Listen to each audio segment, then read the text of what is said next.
ايه انتوا بتجروا كده ليه؟ معقول اللي انا شايفه ده يا بابا جايب بطيختين مره واحده؟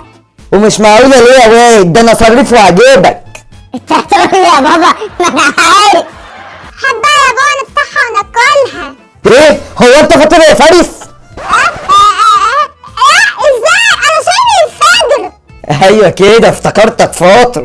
انا عايزه نقطعها ونخليها تسقع لحد بعد الفطار.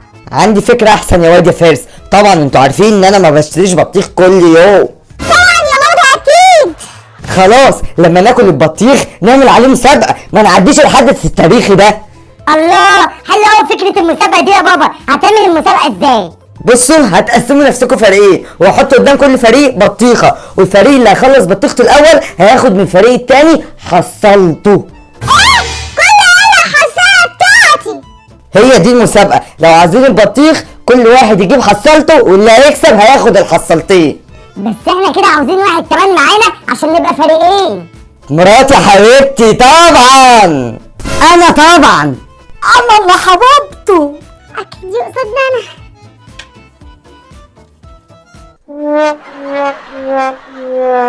هتعمل ايه بقى يا بابا في المشكله دي؟ كيلو باميه طبعا هي الحل. يلا اعمل له كيلو باميه.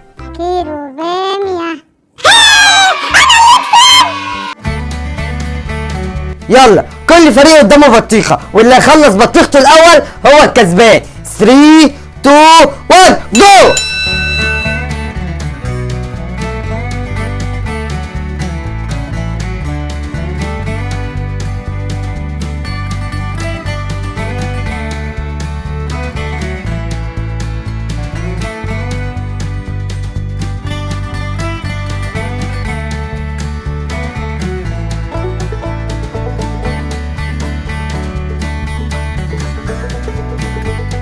كل بسرعه يا فارس.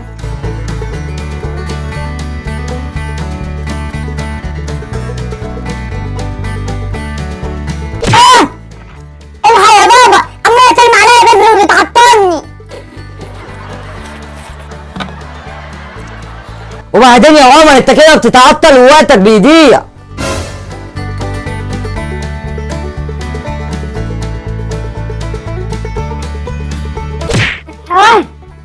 والله لو رميت البذر كله ولا اتحرك.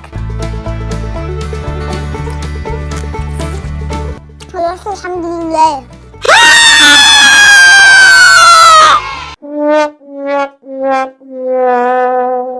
كده فريق فارس هياخد حصان الفريدة. مبروك يا فارس.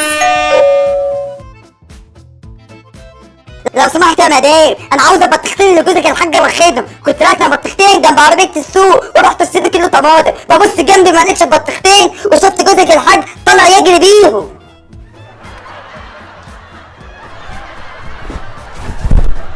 وانت التحدي بتاعنا وكسبنا انا وفارس. قولوا لي بقى دلوقتي يا ترى البطيخ بيطلع في موسم ايه؟ ومين فيكم اكتر حد بيحب البطيخ؟ انا بشكر اصدقائنا جانا حسام وسوسو طارق وآلاء ماضي ومريم حسن ولولي احمد. اعملوا لايك بقى للحلقه دي بسرعه، وكل سنه وانتم طيبين. هحط كل الاول وهاخد